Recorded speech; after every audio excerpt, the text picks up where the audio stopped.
Hello my beautiful people, welcome to my channel. ఇవాళ paneer fried రైస్ని ఒక 10 మినిట్స్లో ఎట్లా చేయాలో చూసేద్దాం. ముందుగా ప్యాన్ తీసుకొని 1 టేబుల్ స్పూన్ ఆయిల్ అనేది వేసుకోవాలి. దాని తర్వాత 5-6 పచ్చిమిర్చి చీలికను 1 ఇంచు లెంత్ వచ్చే వరకు కట్ చేసుకొని 2 రెమ్మల కరివేపాకు ఇవి వేసుకొని పచ్చి వాసన పోయేంత వరకు వేయించుకోవాలి. దాని తర్వాత ఇందులో నేను పచ్చి బఠానీలు వేసుకున్నాను. పచ్చి బఠానీలు అనేది మీ ఆప్షన్, లేకపోతే మీరు దీని ప్లేస్లో కాజులైనా వేసుకోవచ్చు. కాజు ఉంటే అది వేసుకున్నప్పుడు టేస్ట్ అనేది చాలా బాగుంటుంది. ఇది ఒక మనం 10-15 మినిట్స్లో రెడీ చేసుకోవచ్చు. దాని తర్వాత 6 వెల్లుల్లి రెబ్బలను తీసుకొని సన్నగా తరిగి పెట్టుకొని అది వేసుకున్నాను.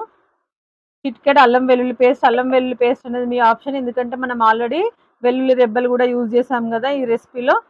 దాని తర్వాత పన్నీర్ పీసెస్ని 1 ఇంచు వెడల్పు ఉండేటట్టుగా కట్ చేసి పెట్టుకొని వేసుకున్నాను. నేను ఇందులో 1/2 కేజీ మీద కొద్దిగా రైస్ని, అంటే 1/2 కేజీ మీద కొద్దిగా ఎక్కువగా ఉన్న రైస్కి నేను 1/2 కేజీ మీద కొద్దిగా ఎక్కువగానే పన్నీర్, అంటే సేమ్ క్వాంటిటీ తీసుకున్నాను.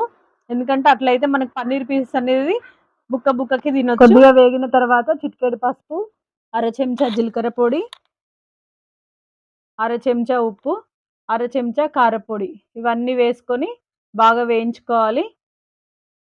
ఇవి మీరు నార్మల్ రైస్తోనైనా చేసుకోవచ్చు, లేకపోతే బాస్మతి రైస్తోనైనా చేసుకోవచ్చు. ఏ రైస్తోనైనా కూడా చాలా బాగుంటుంది ఈ పన్నీర్ ఫ్రైడ్ రైస్ అనేది. బాస్మతి రైస్తో చేసుకుంటే ఏంటంటే కొద్దిగా బాస్మతి రైస్ ఫ్లేవర్ అనేది అందులోకి దిగుతుంది కదా, అప్పుడు ఇంకా బాగుంటుంది అన్నట్టు.